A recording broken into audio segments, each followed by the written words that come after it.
Assalamu alaikum wa rahmatullahi wa barakatuh. Good evening, ladies and gentlemen, distinguished guests.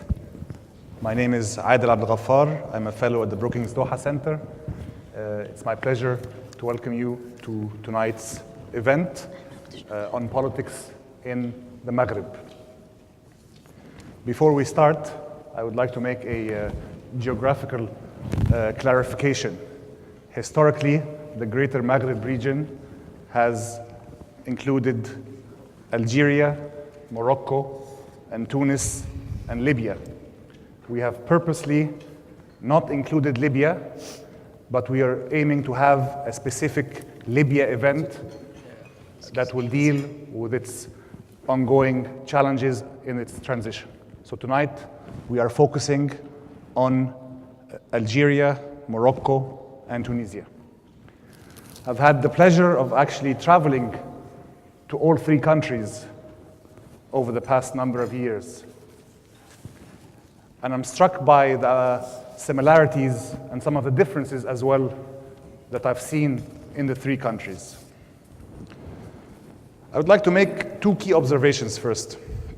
First, I'm often struck by the vibrancy and the ongoing transformation that the Maghreb region is undergoing, with the region's youth at the forefront of this transformation. 40%, more than 40% of the population is under 25. Like other parts of the Arab world, these youth would be key to the region's stability or instability. This generation has come of age during an unprecedented digital revolution. They have witnessed the spread of globalization and participated in a historic wave of protests. They are also the region's best educated and most urbanized generation. And thanks to the internet and social media, highly connected to the rest of the world. Despite all of this, this generation is also the least employed, with youth unemployment rates going up to 30% and even 40% in certain rural areas. Increased marginalization, decreased economic opportunities, and the lack of political openness has on occasion led to social unrest, legal and illegal migration, brain drain, and worst of all, provided a pathway to radicalization and violence. The second observation I would like to make is that governments in the region and ruling elites are under double pressure. On one hand, they have economic pressures from overstretched state finances, inefficient bureaucracies, lower oil prices in the case of Algeria, and pressure from international financial institutions. On the other hand, these governments face pressures from their own people, from their own populations, who after 2010 and 2011 have had their aspirations rise very high, but until now, these aspirations have not been fulfilled. And these unfulfilled aspirations have led to frustrations. So these are the type of pressures that these governments are facing. So tonight's panel, we're focusing on change and continuity. So with our esteemed audience, we will focus on what has changed and what hasn't. We also want to look at some of the similarities across the three countries, but also some of the differences. So to answer some of these questions and to grapple with some of these issues, we have assembled for you a fantastic panel of experts. Immediately to my left, Professor Ma'ati Munjib is a political analyst and a historian at the University of Mohammed V in Rabat.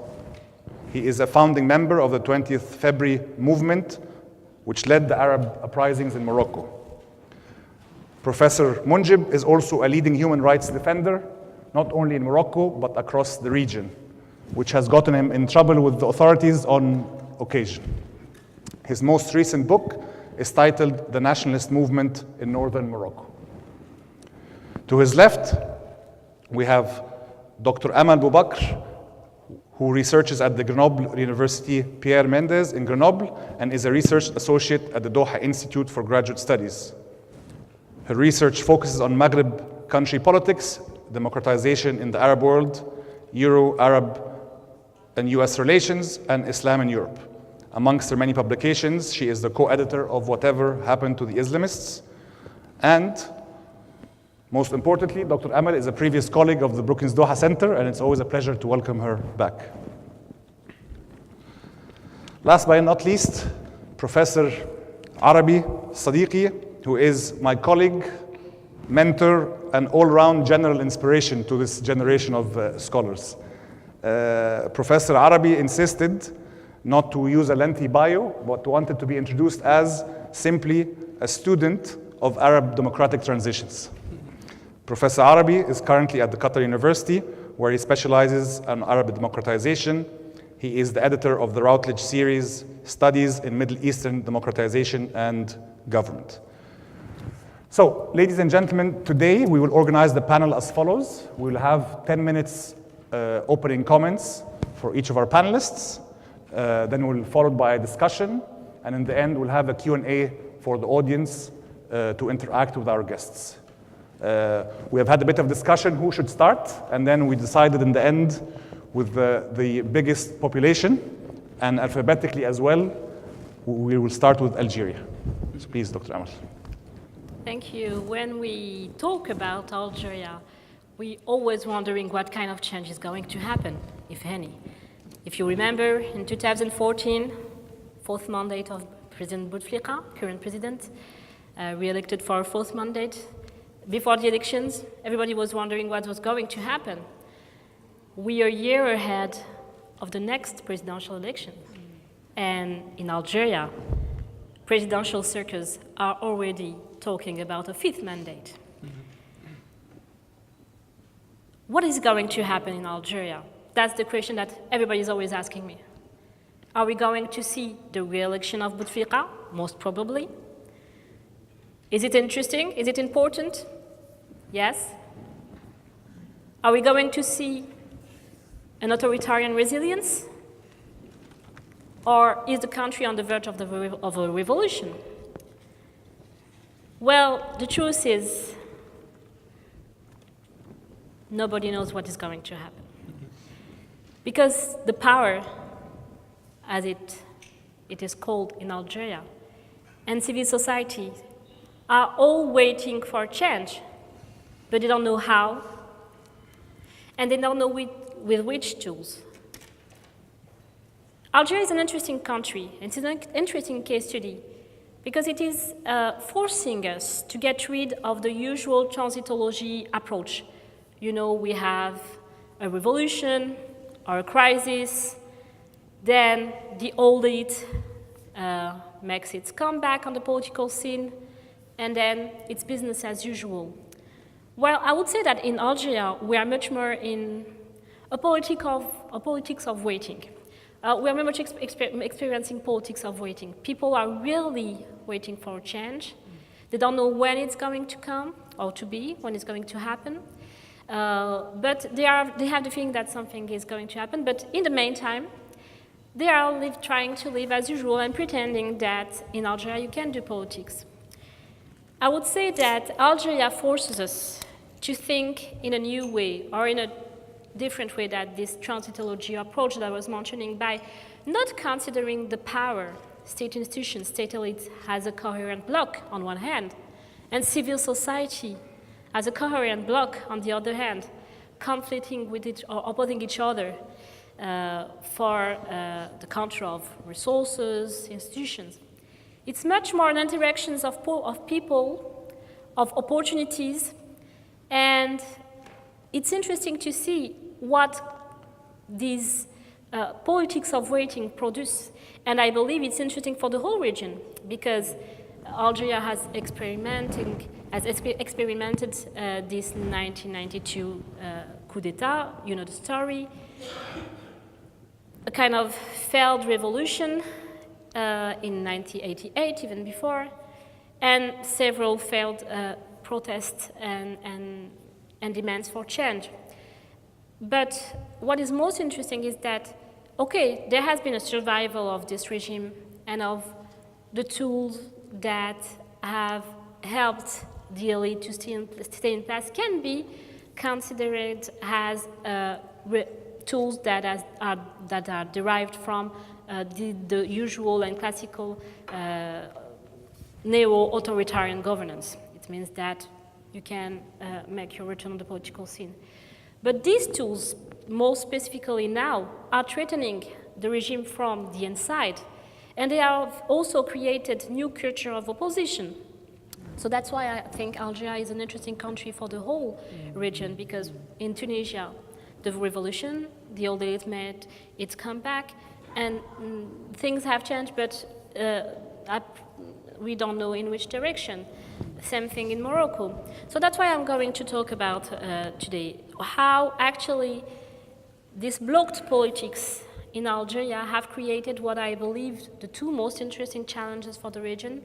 First, the need to reinvent institutions and structures that will be post-presidential or post-civilian facade, because you know that in Algeria, Bouteflika is incarnating this presidential facade, and he's incarnating the way Algeria has been able to get out of the civil war crisis. So what tools can be reinvented after Bouteflika? Political tools of negotiation. And the second important challenge is about new culture of civil resistance. We have protests every day in Algeria, but no revolution. That doesn't mean that they have, as I said in the introduction, that we are not witnessing change.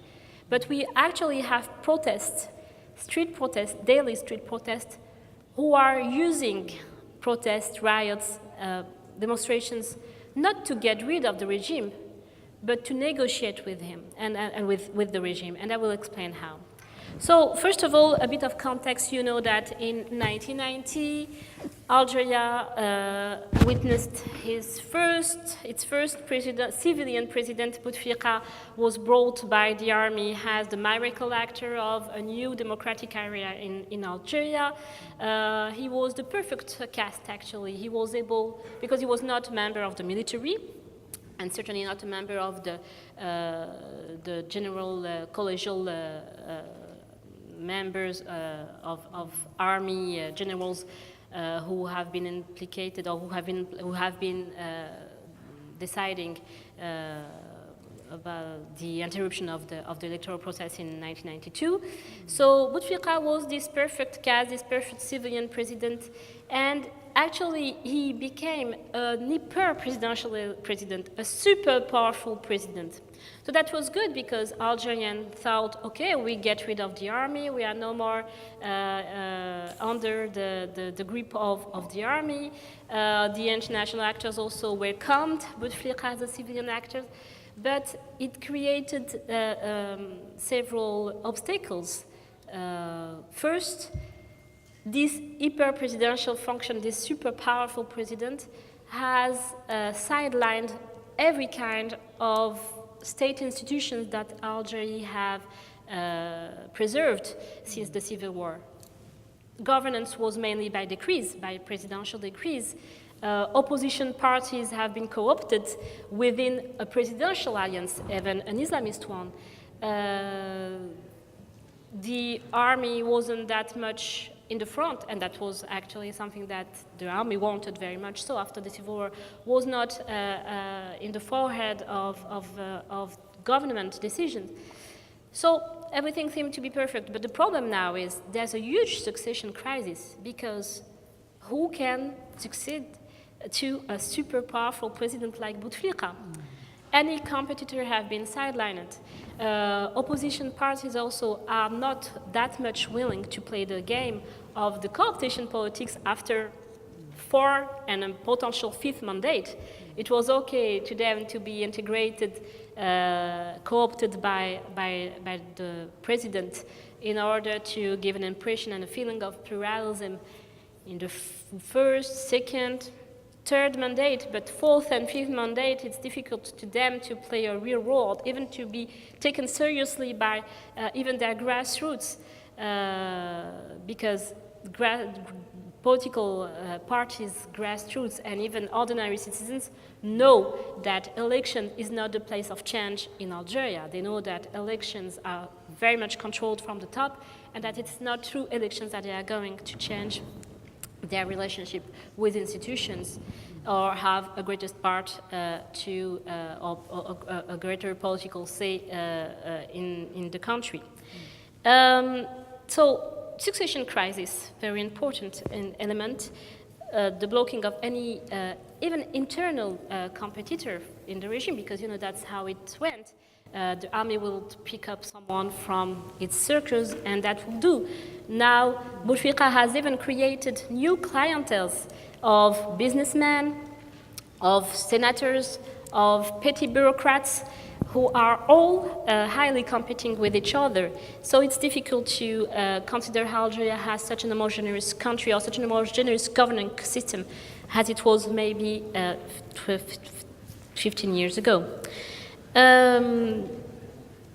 It's interesting also to say that what allowed for the survival of the regime in 1999 and throughout the 2000s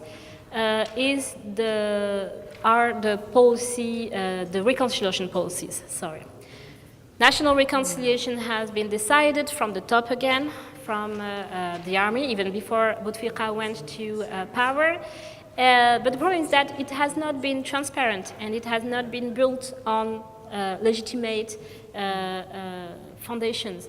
There has been a public referendum, and it was kind of tricky because people were asked, are you against or for the peace in Algeria? So obviously people massively voted yes, we want to reconcile with each other. But the terms of the reconciliation were much more directed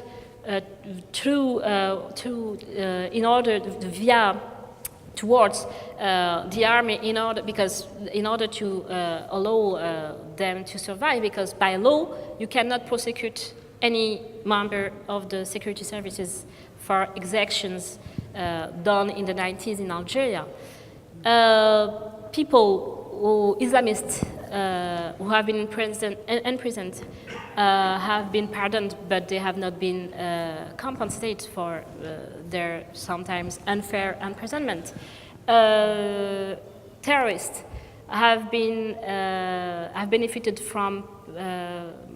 They have received money. They have got advantages, and it's quite difficult for people to face the guy who killed your brother or your mother or your sister in the same neighborhood in the name of the reconciliation. So the reconciliation may have allowed the military to survive, but it has not pacified the Algerian society, and it has, more importantly, delegitimated the concept of justice, of social justice.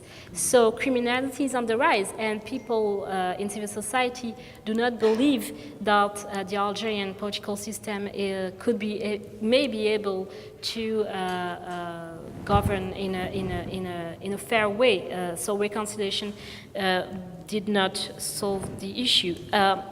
There's also a final point I would like to make, and not mentioning the dysfunctioning of anti-terrorist policies, because reconciliation has obviously not erased the dysfunctionings that are happening between Bouteflika on one hand and the secret services on the other hand. The last point I would like to make is also an argument that we often hear about when talking about Algeria. Algeria has not experienced any kind of revolution because the power has the capabilities to buy social peace. I would say that it's a mistaken view. When you really looked at Algeria and what has changed in Algeria since 2010, 2011, you will see that the rent does not buy social peace. It actually generates more riots and more demands for sharing the rent. And it's difficult to say that the rent, of course, it has enlarged clienteles of the regime. As the famous say in Algeria, it has democratizing only corruption, but it has democratizing corruption. More and more people are corrupted. Excuse me. But I would say that the rent, excuse me,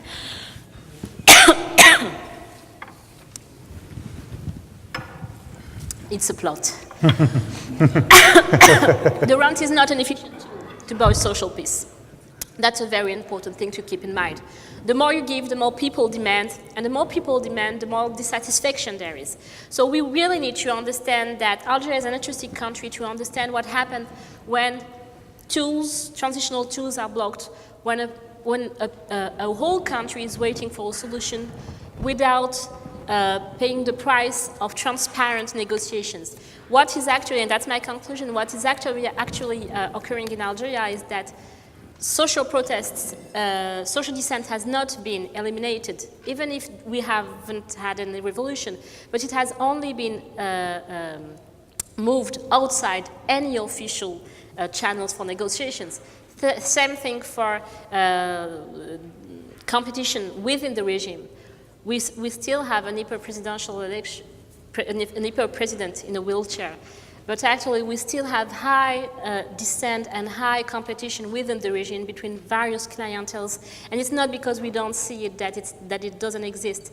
And we will see what Algeria will hold for 2019, but I would say that sidelining legitimate and transparent channels for negotiations can produce anything but stability. Thank you. Thank you very much. I will move to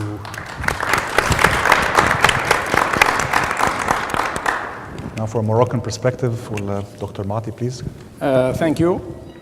Assalamu alaikum. First, please, I am sorry about my poor English, but I will use it in a way to make myself understood by you. No, so, I will try with English, yeah, and we will see. So Morocco today is one of the most open political systems in our region.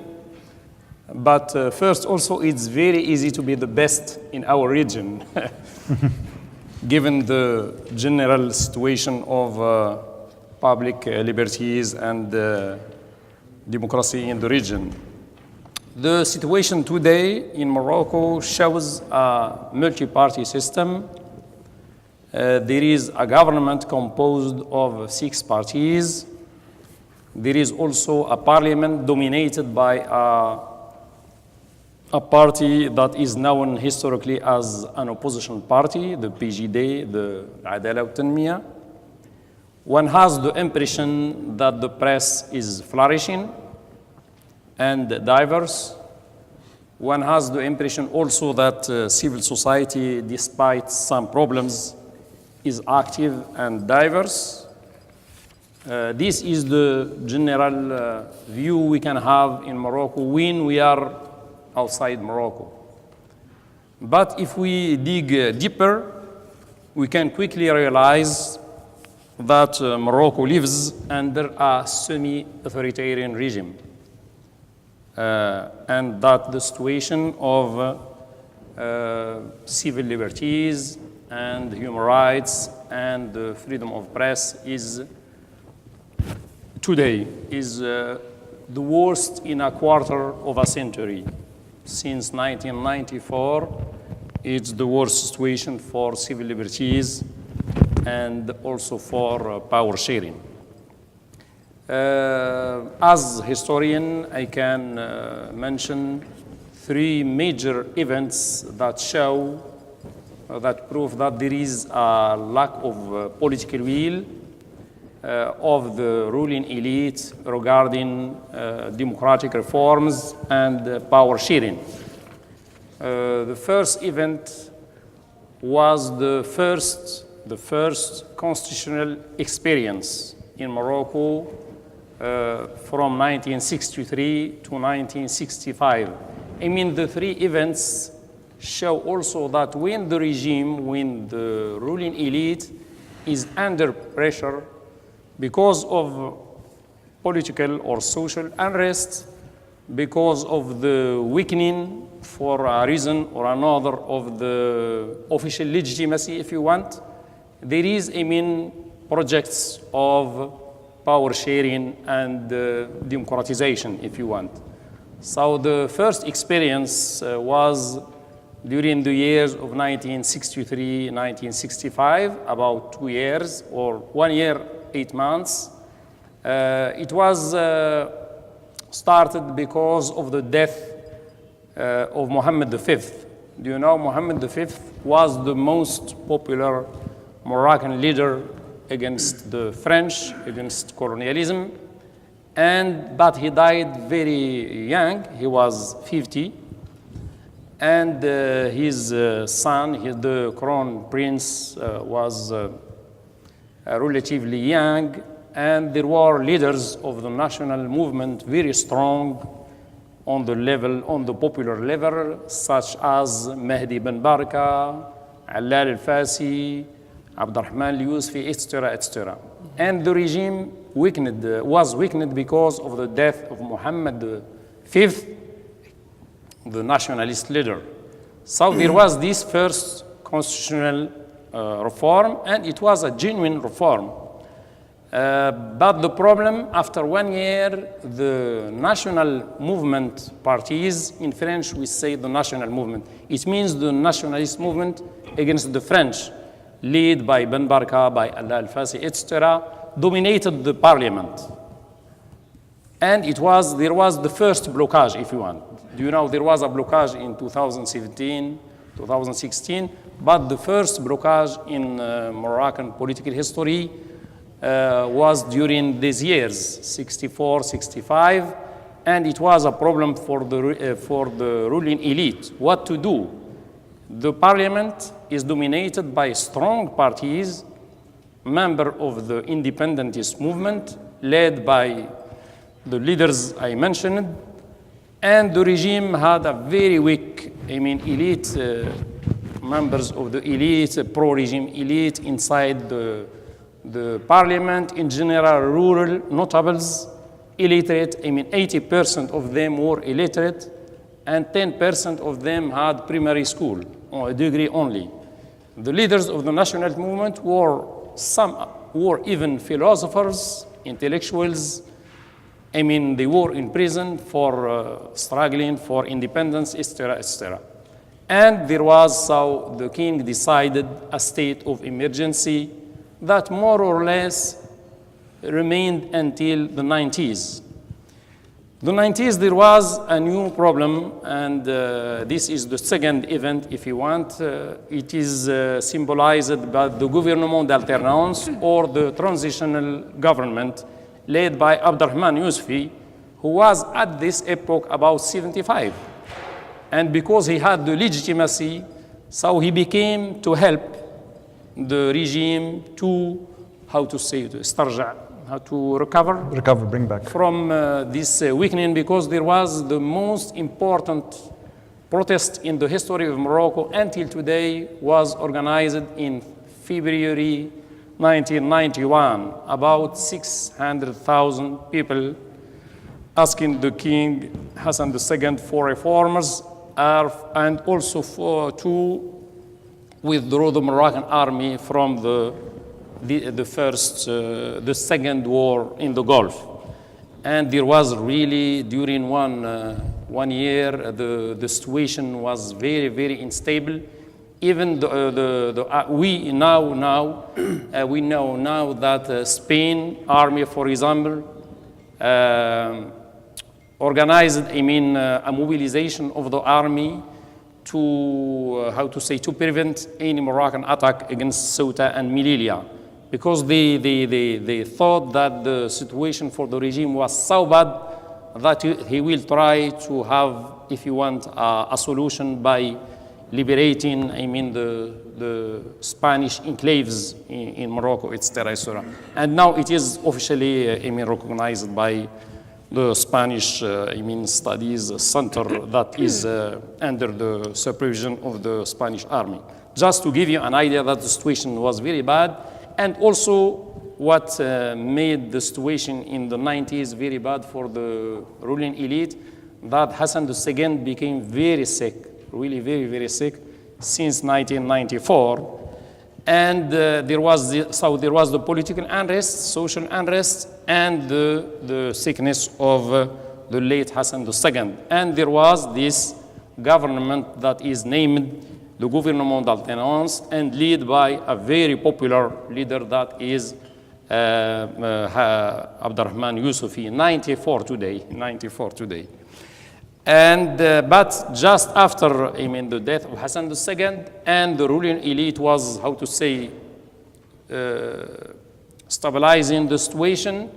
So 1 year and a half, or about 2 years after the death of Hassan II, the situation became very good for the ruling elite, and Youssoufi was sacked, and the government wasn't appointed according to the majority in the parliament by, it was led by a technocrat close to the palace. So this is the second event showing that there is a lack of, a political lack of the ruling elite regarding democratization and power sharing. The third event is the blockage in 2006 and 2016 and 2017. There was in Morocco protests during the year of the Arab Spring. It was relatively strong, about 150 towns and small towns and also big cities participated in this movement, asking for democratization. And the demands were mainly political demands. Civil liberties, human rights, democratization. And the ruling elite tried but couldn't to organize counter-protests. So after about 5 months of protests, the government organized a pro-regime demonstration, but this demonstration was organized by Tariq al-Bouchishia. A brotherhood, a traditional brotherhood, financed and funded by the government, and the demonstration was really weak if we compare it to the protests, asking for democratization and freedoms. So there was a very intelligent reaction by the ruling elite, and there was a very good constitution in July 2015, and even there was a government and there was elections that were not rigged for the first time in Morocco.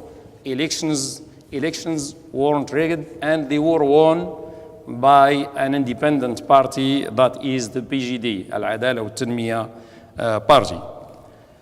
And there was, a government led by a former opponent to the regime, that is Ben Kiran. But, during about 5 years, during the term, Ben Kiran saw that it was impossible for him to govern, according to the constitution, because the main powers stayed between the same hands, if you want, and was from time to time showing his misconduct, we can say, vis-à-vis the ruling elite.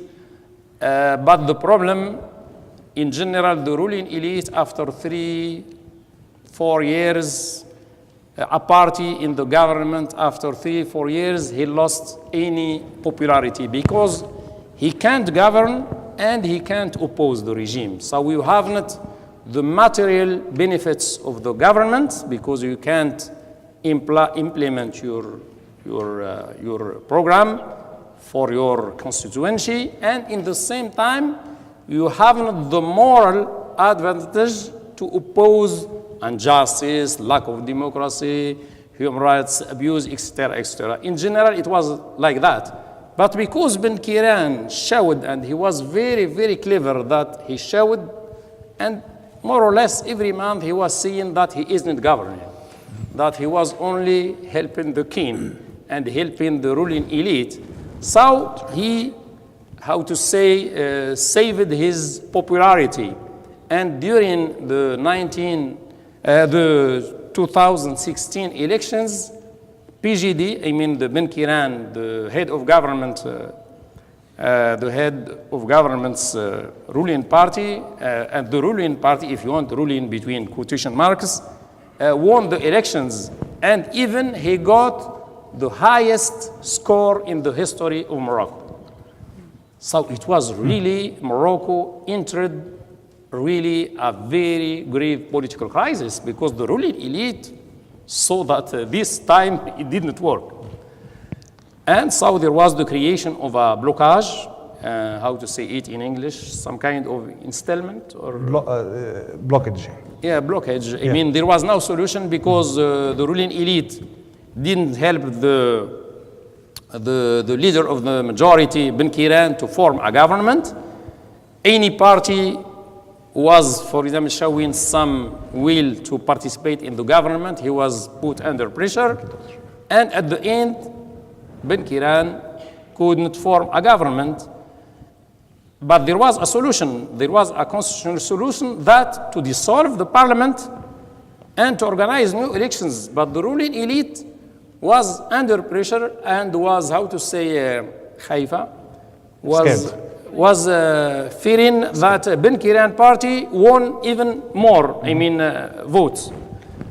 So they decide an anti-constitutional decision to relieve Ben Kiran from his position as head of government and nominate a government not based on the parliamentary majority. Thank you very much. Thank you, Harek.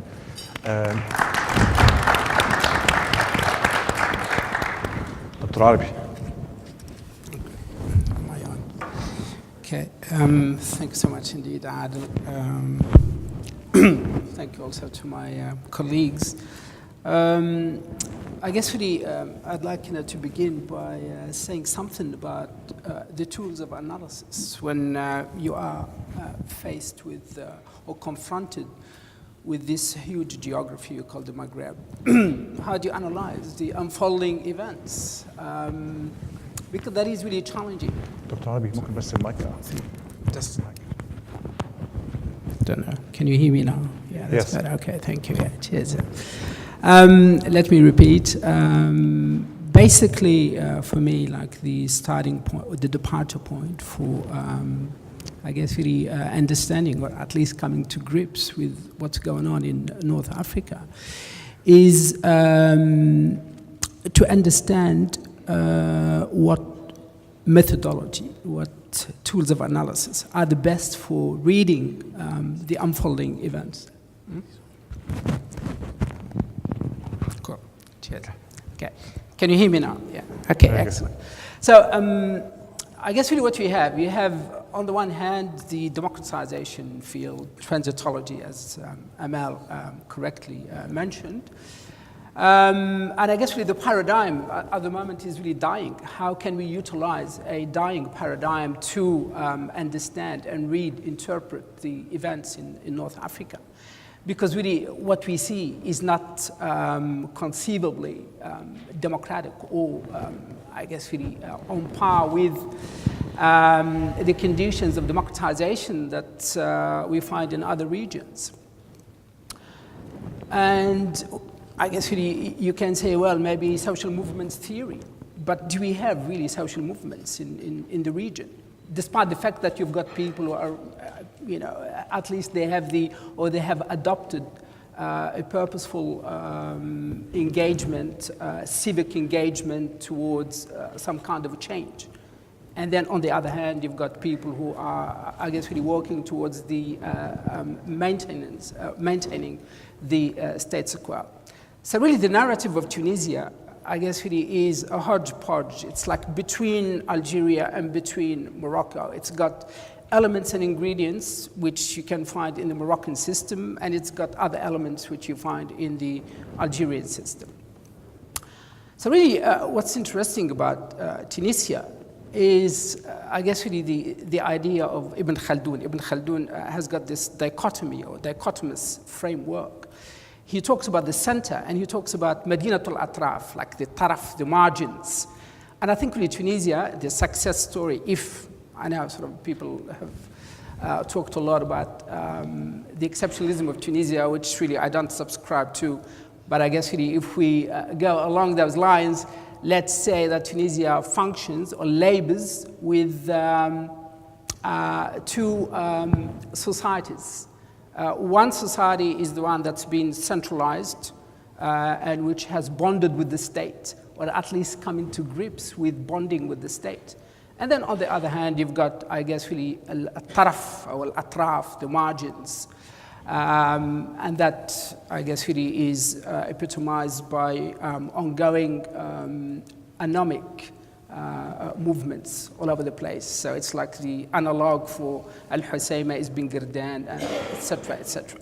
And I think this is really, in a way, à la carrossière, rancière, à la rancière. It's a wonderful thing for Tunisia, like to get a bit of chaos. Chaos is actually the driving force that's keeping everyone honest in the search for creating or recreating the state. Let me elaborate. So really when you go to the center, what you've got like really the people who have more or less shared sliced the cake between them through democratic, electoral, free and fair elections, etc. And they ended up within the state. Yet they have, what they lack is the psychology of governance. They don't know how to govern yet. In fact, like you may say that they misgovern. And there is ample evidence to marshal to say that, that's what they've been doing. So it's like trial and error, which is, so obvious. You can actually get lots of examples, which we can, I guess, really discuss later on. So what we have at the moment, you've got basically, and this is really the anomaly. The anomaly is very interesting. So you've got like the ruling Nida, and then you've got Nahda.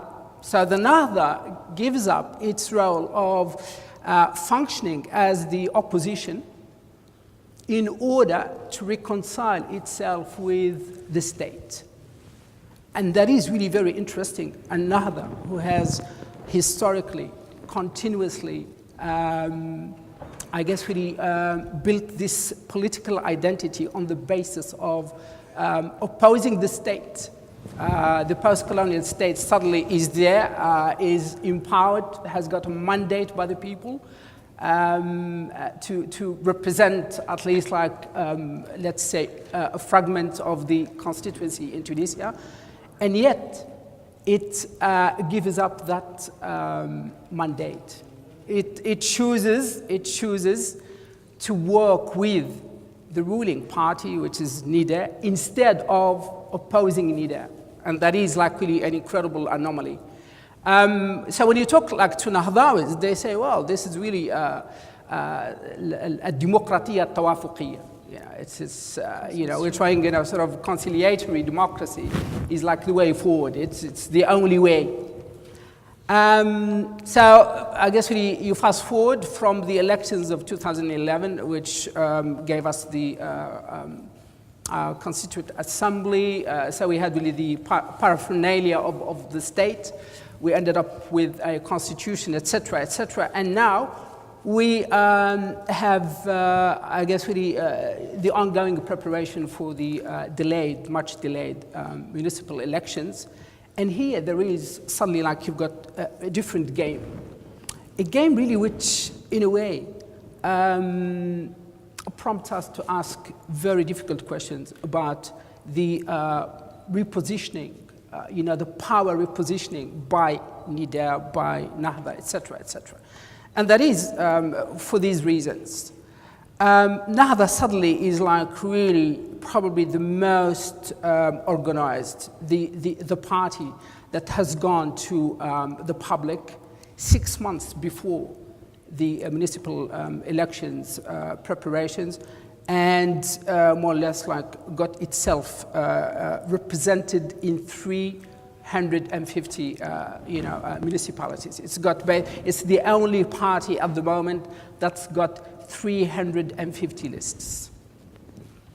And NIDA has got similar, I think, number, but really with lots of difficulty. What they try to do is like to flirt a little bit with independent lists and try to co-opt them in order to more or less like even to level the playing field.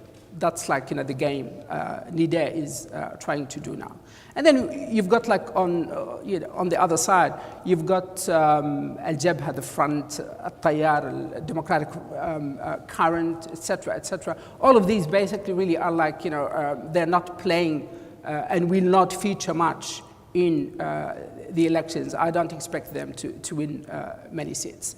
But what's really happening here, it's like really this, it's almost like reversing or let's say, committing the mistake or the sin of historical amnesia, because in 1989, Nahda made the mistake of bidding for power by having lists all over the country in Tunisia, and they paid like a huge price. And now, like you come in 2018, nearly 30 years later, and you do exactly the same thing. Basically, flexing muscle.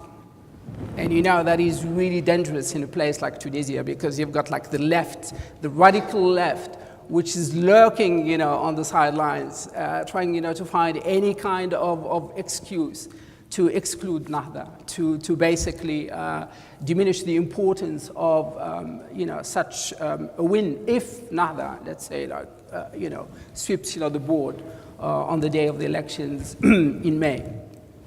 So this is really the game. The game is like what we have. You have like the organizational, let's say, capacity building. Nahda is good. Nahda probably like, features first. Then you've got Nideh, and then you've got the other parties. So this is really one game. This is one game, basically. And I think really this game is not really about the municipal elections. It's not about the declared and stated aims, which is decentralization, which will take long time before we arrive at decentralization. Simply because I guess really the juridical legal systems for entrenching decentralization are not actually in place.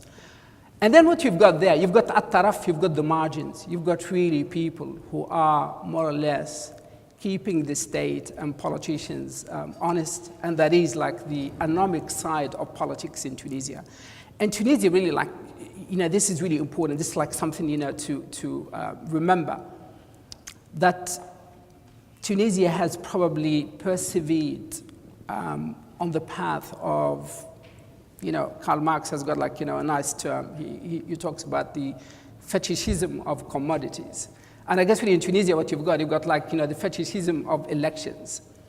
Really, you've got like this fetishism of elections. So really what you have at-taraf, the protest movement, which in a way,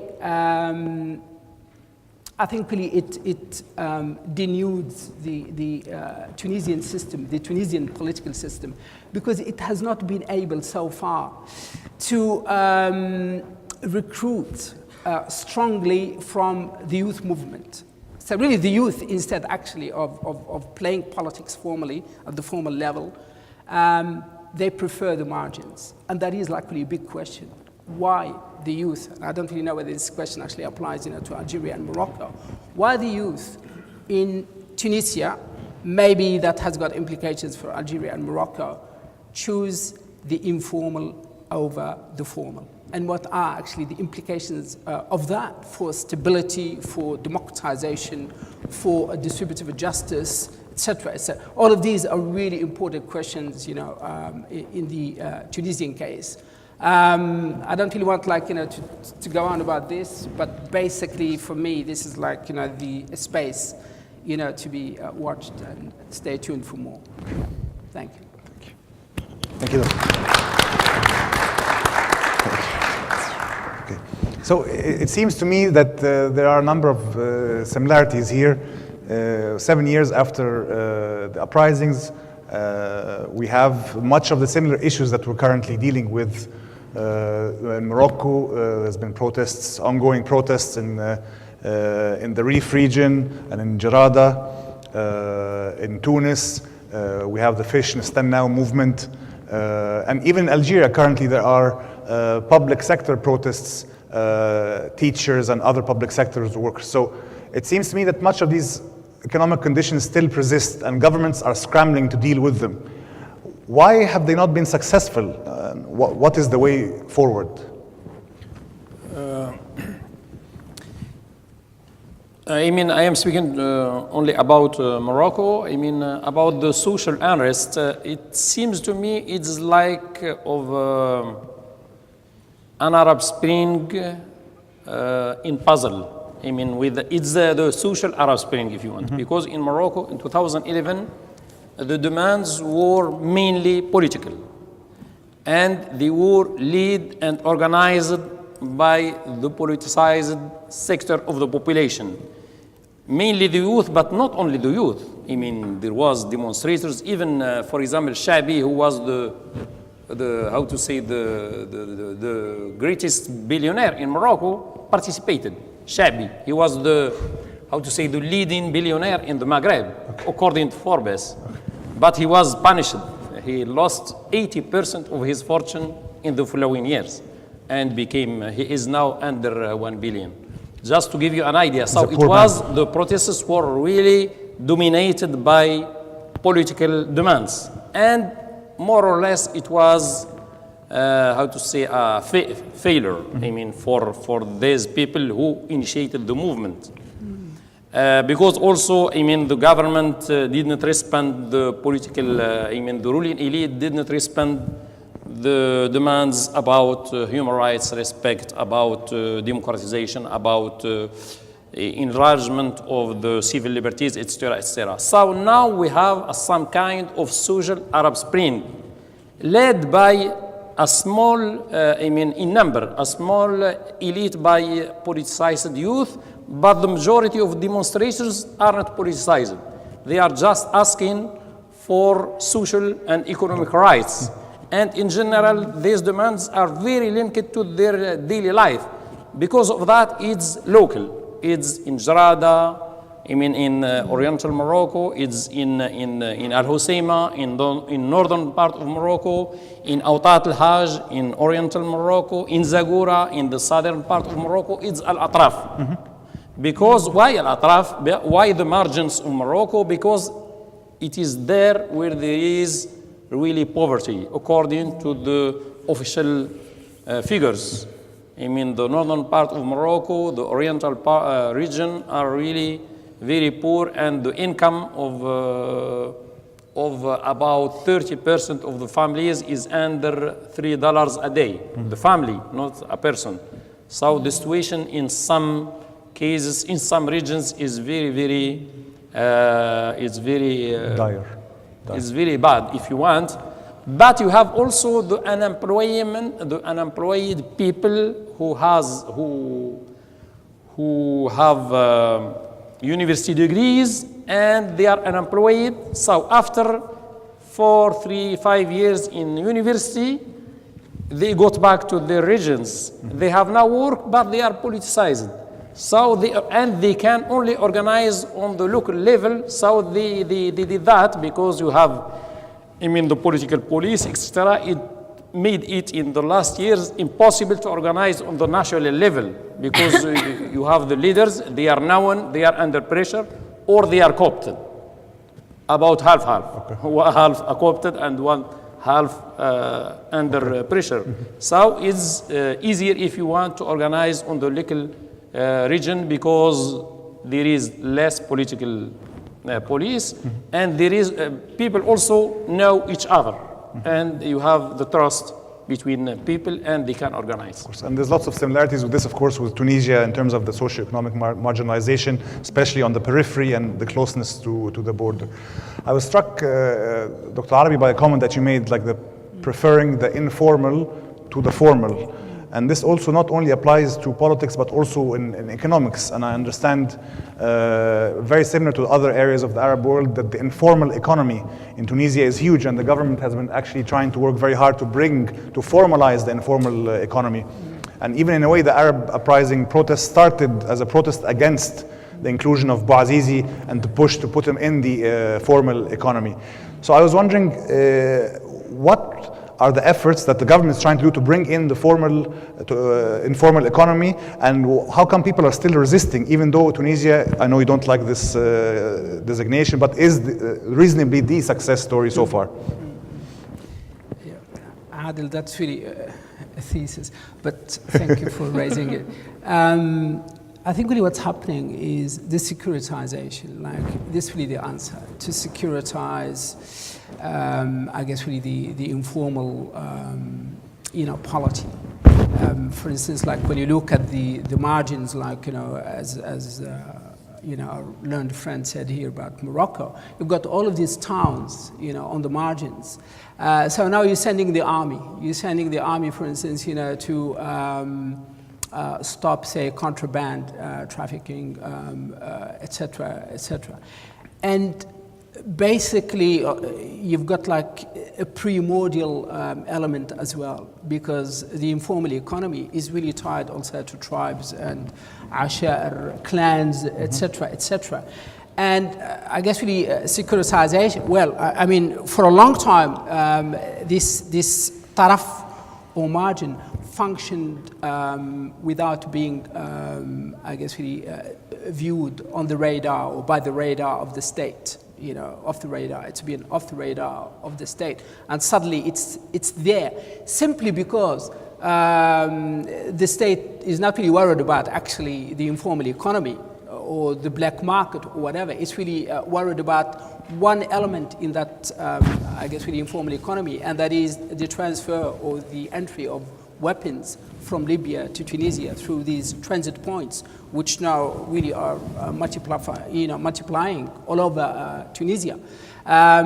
So the obvious answer under the current government is to send in the army to try, to manage, these, this space, this informal economy. I guess really what we can say about North Africa, as like Jacques Burke, in his book about, I think it's called L'intérieur du Maghreb, or Intérieur du Maghreb, inside the Maghreb, came up with this, I guess, really nice formula. He said, look, you guys have to study the Maghreb always through the, well, it is like the colonial prism. How can we understand the colonial? Because really, le colon, when they left basically this terrain, this let's say, unruly terrain.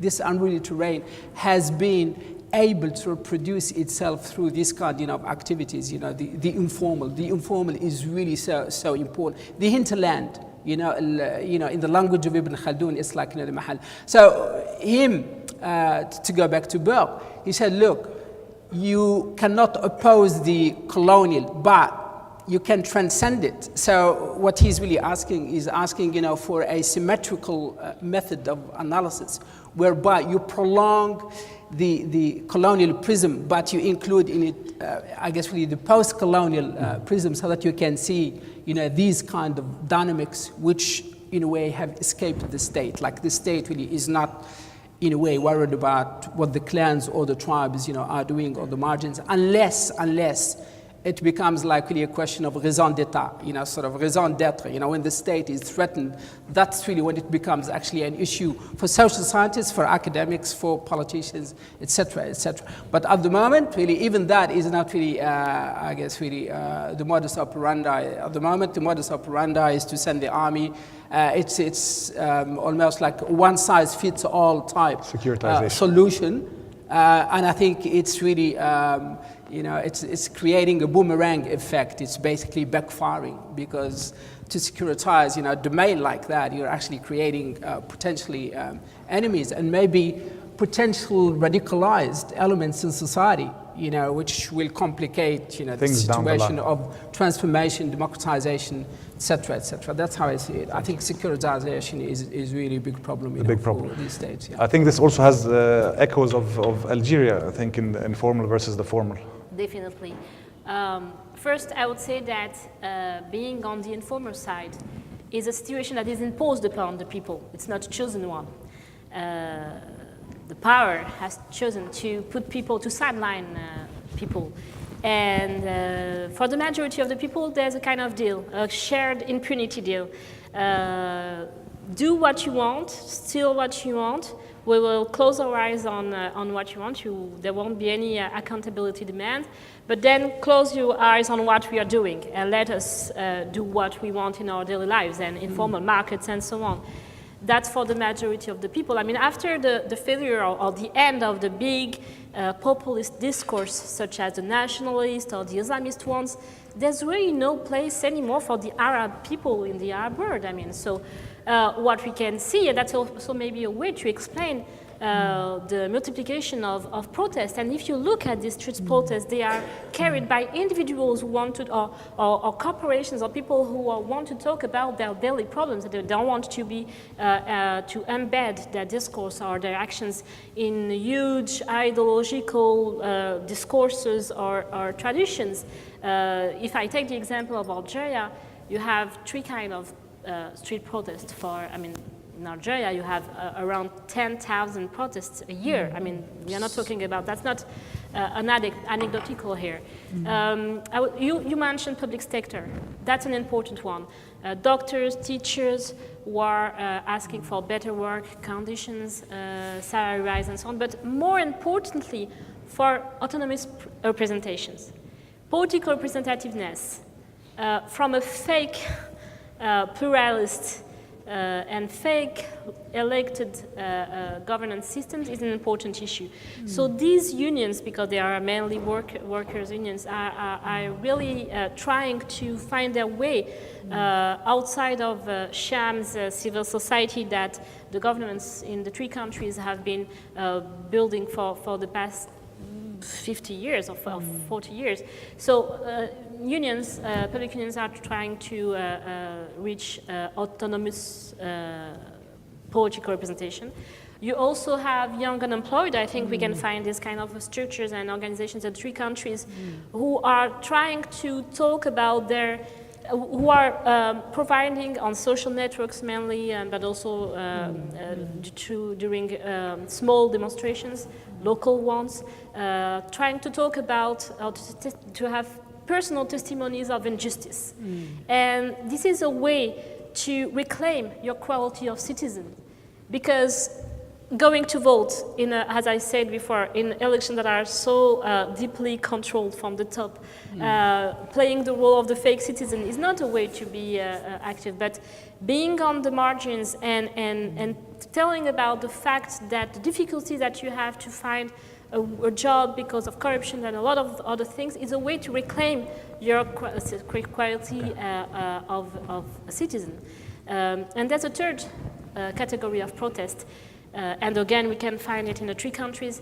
It's about basic social protests, asking for houses, electricity, and it's also in the three countries a way to bypass their marginalization, the marginalization of simple, average daily people from rentier and clientelistic circles. I mean, not everyone benefit from the rent and clientelistic redistribution in these three countries.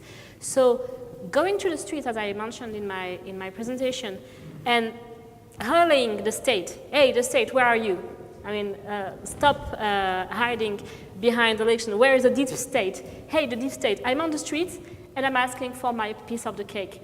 And this is why I say that these demonstrations much more, in my sense, a way to negotiate with the real power than trying to get rid of the regime. Thank you. I mean, we've covered, I think, the people, but I think we should ask a question about the state itself and the nature of the state, and what is also known as the deep state in each of the countries. In Morocco, known as the Makhzen, in Algeria, known as the Pouvoir, and of course in Tunisia, it doesn't have a specific name, but there's an old boys network operating there as well from the Ben Ali days, who were able to survive the transition. So I was wondering, these old elites, how have they adapted? I mean, it seems like the political environment opened up and they were able to, for example, co-opt the Islamists in the system. Has there been a realignment of the political environment for this deep state? Yes, in Morocco, it was clear that since 2011, the deep state changed its, how to say, approach to the opposition and tried, in one hand, to copt it. Even the local, leaders of the opposition, Islamist or pro-democratic opposition or anyway, or any other, or whatever, ideological position, they try to cope them even on the local level. For example, to push them to win elections, to push them to create association or social groups, and to receive, public money to develop the place, or to help poor women to have an income, etc., etc.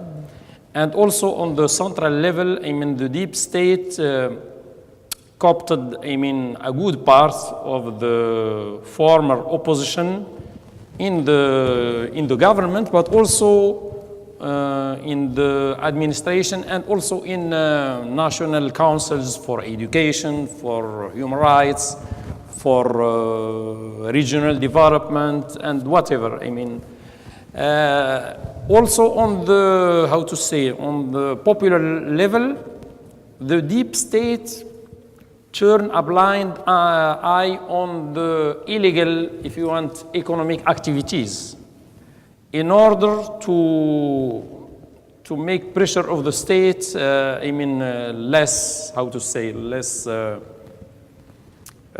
firm, less strong than before. For example, even in Morocco, some intellectuals named the ambulant merchants Bouaziziyin.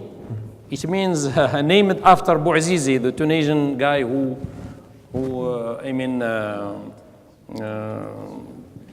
went to heaven. Emulated himself. Yes. So الناس بالعربات الصغيرة, how to say it in English, the ambulant merchants, small ambulant merchants who are making life from informal activities. Economy, yeah. Yes, they can, even in the central part of the capital of Morocco, Rabat, in the night you have this informal merchant who are in general getting food or clothes, etc., from the Spanish enclaves, because it's less expensive, and selling them in Rabat, in Casablanca, in Marrakech, etc., etc. Why during the night? Because the formal merchant and the formal traders who pay taxes protest in the days and call the police to sweep them out their area. But in the night they can do that until 1 a.m. Okay. They can work. Yes, thank you. I think we're running out of time, so we want to get some questions from the audience. So before we start, I have a question. Sorry to use my prerogative. A bit of international relations. Let's move away from the socio-economic. As you know, there's a Gulf crisis unfolding around us in the region. I'm very curious to hear your opinion on how each of the Maghreb countries has been able to navigate this inter-Arab discourse and conflict. Thank you. As you know, Tunisia is the foreign policy of Tunisia is not to have a foreign policy. They don't have one. Its risk aversion, I guess, really is emblematic of how Tunisia behaves internationally. So it tries really, to more or less walk a tightrope and be friends with everyone. But really what you see fragmentation within polities. So you've got partially people aligning themselves, with UAE, because as you know, there is this new phenomenon in North Africa, specifically Tunisia, the transfer of huge funds to certain politicians and political parties without mentioning anyone. And on the other hand, you've got also I guess really the Islamists and the state itself, who has maintained really close relations with Qatar. Qatar has been a very generous donor. I think it is one country that really, in a way, has worked so hard to stabilize this process, transformation, democratization, etc., etc. So you've seen Tunisia has not, in its declaratory policy, has not actually said anything bad against anything, despite the fact that there was a hitch, in the relations, between Tunisia and UAE, which was actually triggered, by, I guess, I don't know, what was described as some kind of misunderstanding over whether women board, planes or whatever. But basically, it's really, politics as usual. As usual. Yeah. These are I don't agree with my friend Larbi, even if he's Tunisian and he knows Tunisia more than me. Yes, under Sebsi, yes, but not under Marzouki, President Marzouki. President Marzouki was even too much, courageous, because Tunisia is a small country, and he took positions, sometimes very tough positions against some dictators in the Arab world, for example, against the bloody regime in Syria, but also he criticized before the General Assembly of the United Nations, the coup in Egypt. And what is bizarre, and what it showed, that there was really a Tunisian diplomacy, that the Emirates, not Egypt, withdraw its ambassador from Tunisia, not Egypt. He was criticizing the coup in Egypt, and Emirates, cut off relations. Cut off the diplomatic relations with Tunis. So it was really a very important step by President Marzouki. For the first time in the Arab world, there was a pro-democracy diplomacy in the region. Amel? Well, Algeria is a known interventionist country by nature. It's linked to its post-colonial history. We do not want to give lessons to certain countries, and we respect their sovereignty. So it's not quite. It's quite normal that Algeria has not taken sides. But I believe that there's also. I'm always blaming the government of or the governing elite of the three countries. So I will be the devil advocate for once. I believe that also the three countries have been reduced to what really Europe and the US have been tailored for them for the past 20 years, which are anti-migration and anti-terrorist policies. So it's difficult to have these countries now taking sides or having a clear position on Arab affairs. These three countries are not taking position on Arab affairs for the past, have not taken positions on Arab affairs for the past 20 years. So even intra-negotiations, the Arab Maghreb Union is still something that we are, it has not materialized. So the capabilities of negotiation at an international level is quite weak. Thank you. Okay, we'll just go out. I think I'm noticing the time. Let's have some questions from the audience. We have here the gentleman here, please. Go center here. We'll take a couple of questions, and then we'll go to our panel. Thank you. Regarding the first speaker, Amel Boubekeur, Algeria, I think the blockage in Algeria didn't start with the fourth mandate of Bouteflika, or maybe the 5 or the 6, but it's something more. Do you know that the first day of the independence of Algeria, there is a big conflict between l'Armée des Frontières et ceux de l'Intérieur? It means that after 6 decades of the independence of Algeria, always the internal conflict in the system is reproducing.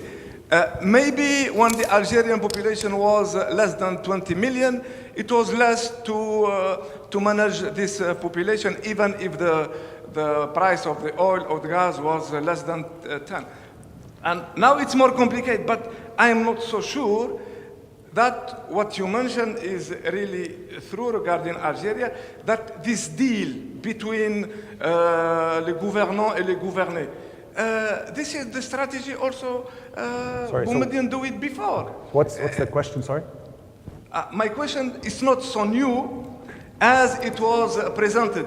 It's something, and here I join the Moroccan, that it's linked with the history. And to finish, before the independence of Algeria, do you know that the Bambarka, Bourguiba, and other Algerian elite was in the same, l'association des étudiants maghrébins en France, l'association des étudiants nord-africains en France. It means that we are here in the same generation of politicians. If you listen carefully what Bourgi, Egyptian, Tunisian president now describe Algeria, we feel that we are in the second year of the independence of Algeria and Tunisia. This, I think that we cannot reduce. Our analysis only is what is happening. Thank you, sir. Thank you very much. We'll take a couple more questions. Should we answer now? Ranj?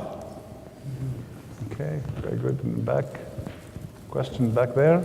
Yes, please, sir.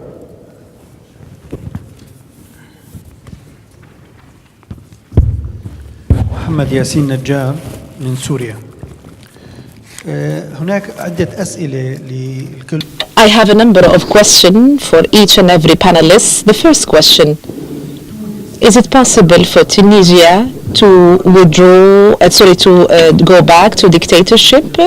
As for Algeria, you have seen Al Jazeera a decade ago, and I've been really surprised to the level of underdevelopment when it comes to the economy, knowing that Algeria has human capital and also has oil.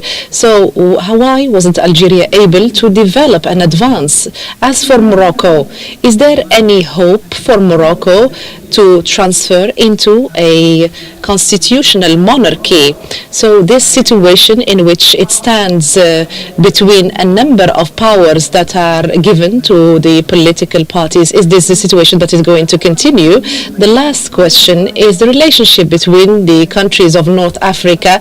I have found that we have not shed light on this matter. There is a problem when it comes between the relationship between both Algeria and Morocco. So I can try to not to answer, but to make some comments after the question of my friend from Syria.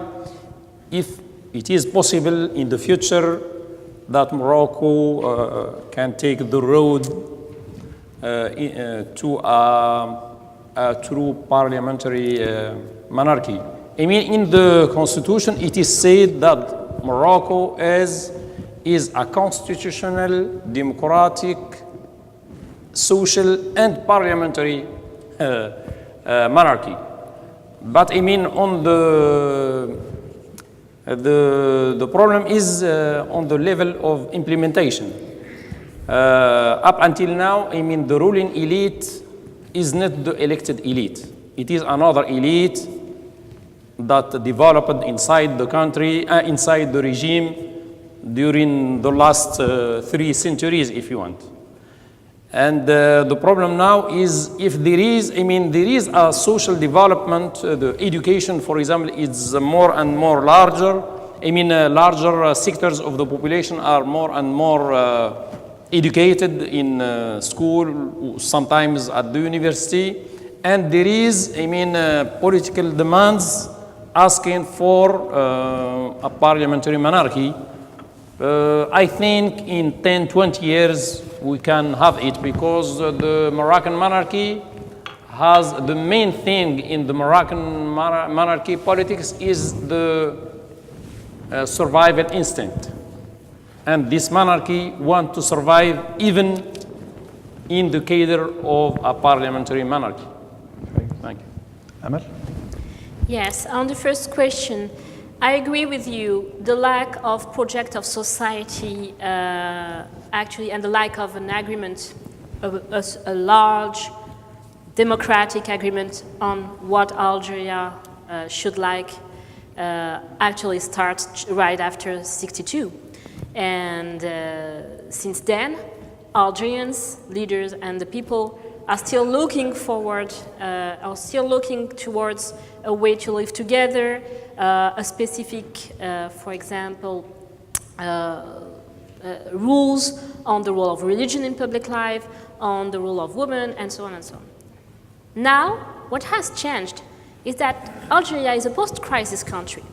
What has changed is that there's the total, almost total disappearance of the revolutionary legitimacy, which was something so important in Algeria until recently. You have now in Algeria a post-terrorism generation, as they call themselves, they're born in the early 2000s, and they really do not care about the army, about France, about the way Algeria has been built after the independence. And they are really looking to find solutions, as I said, for their daily own problems. And their culture is so different, their political culture is so different from the Ben Bella and the Ben Barka and the others that you were mentioning. I mean, it's a joke, it's somehow tragic, but for a country who puts such a strong focus on the revolutionary legitimacy, go now in Algeria and ask young people about to give you three names about revolutionary heroes.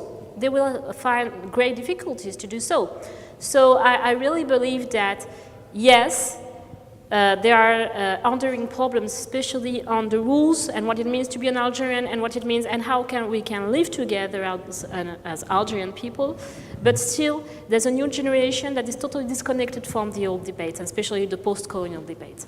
On economic democratization, well, you know, the situation, corruption is endemic, and it's a souk, a bazaar economy, as Algerian economists has called it, that is not built on real market.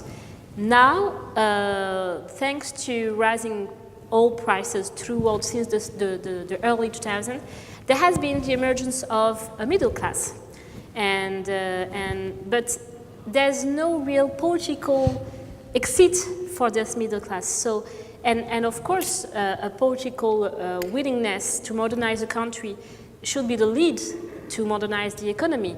And I would say, but maybe as a joke again, fertility rate is on the rise in Algeria. So even if there's no economic democratization right now, people feel more at ease as middle class, and they have benefited also from a lot of sponsored and subsidized houses in Algeria that gave them some, or at least a chance or a hope to do better. But at a top level, there's still no real willingness or a real plan, a real project to democratize or to modernize Algerian economics. Ali, please. Thank you for the question. I mean, it's a very challenging question about reversibility. Comparatively speaking, we know that in transitions in Brazil, Salvador, Argentina, it's very much possible that a regime basically backtracks and goes back to a position of reversibility. In the case of Tunisia, I must say this. There will never be a return of a quasi-Ben Ali regime. That will never happen at all, definitely. For these reasons. First of all, I think there are guarantors built within the Tunisian system. The Tunisian system is almost like let's say, bicameral. If you can think, of two chambers. So what you've got like, the formal institutionalized, state with its like legal, juridical paraphernalia, infrastructure, and then what you've got like the non-state institutions which are really important. They wield lots of power. They're very much part, of this game of as well named it, who gets what, how, and why. especially the syndicalist movement. So it's one of the guarantors. You know, it's got muscle. It can actually mobilize. It can oppose the state, etc. You've got like, you know, the women's movement is very, very powerful. It's vociferous about human rights, about equality, etc. At the moment, you know, it's leading an incredible campaign about parity, not only electoral parity, but also of inheritance, etc. And you've got really like, you know, this anomic side in Tunisia. Tunisia is bubbling below the state, you know, because really you cannot gauge this just like you know, by looking at what happens at the level of the state. It's also really by what happens below the state. And below the state, I guess really in Arabic, if I can you know, respond, التعويل على ذكاء الشعوب، يعني الشعب التونسي وشعب عتيد. It's a remarkable people. For me, I rely on them. I think really sort of like if you are looking, you know, for guarantees of why Tunisia would not reverse, you look really at the Tunisian people. They're really keeping the state honest. The others, as I said, you know, before, they're really engaging all, you know, in all kinds of politics, but they're really politics about slicing the cake, you know, to go back to the statement by Laswell, who gets what, how, why, etc. At the moment, the game right now is about actually the presidential elections, and you will see those, you know, who emerge from the municipal elections, you know, as, you know, the triumphant sides, are actually bidding, you know, for, you know, presidential, you know, I guess really power. That's what it is about, you know, the municipal elections. So no, I think Tunisia has transcended that threshold of authoritarianism. True that at the level of the infrastructure of the state, you know, of power, you've got the authoritarian bureaucratic system is still there. You know, that's really why, like, in a way, like, you know, when you go back, you know, to the prism of, you know, Burke, you know, when he says, look, you know, you've got like to look also at, you know, the post-colonial, you know, side of power to understand reconfiguration of power, who gets what, etc. So it's I think really Tunisia, we can safely assume, of course, like no one can guarantee that would not happen. It's got Buckley's, you know, to utilize an Australian phrase, you know, on one front, and that is like the economy. You know, if that is really one thing Tunisia has to pay attention to. True, like it's the dividends, you know, from I guess really European aid, etc. Qatar, you know, as I said before, is a generous whatever. But you've got really to recreate, you know, the means of production. You've got like the brain drain in Tunisia. Like in the past 2 years, 90,000 youth, you know, educated youth left Tunisia. That is very, very risky. If you want, like, you know, to build an intelligent society, you know, to be the, I guess, really the fodder of democracy. In I guess really in the language of Stuart Mill, you need an intelligent, you know, society, you know, to mobilize for the purpose of democracy. You need to retain your youth. The youth is leaving, you know, willingly or unwillingly or by all means. You know, the both peoples, you know, of the world are basically North Africans today. You know, Egyptians, Libyans, you know, Algerians, Moroccans, you know, etc. So, I think, yeah, we have transcended a threshold, I think, really of you know, of democracy building, democracy learning. It's an apprenticeship. It's a workshop. It's work, you know, sort of underway. We are hopeful. We'll see. You know, we say what a fantastic note to end on. A bit of hope. Always get some hope from Dr. Arabi. It was a real pleasure for this event, and I think lots of the discussion was very rich, and perhaps we'll have a follow-up event at a later stage. Can you please join me in thanking our panelists for this fantastic event? Before we leave, I just want to highlight we have an event coming up next week. One of our visiting fellows, Professor Beverly Milton Edwards, has her book launch on the 21st. So you will get an email about that. In the meantime, thank you very much for joining us this evening. Thank you.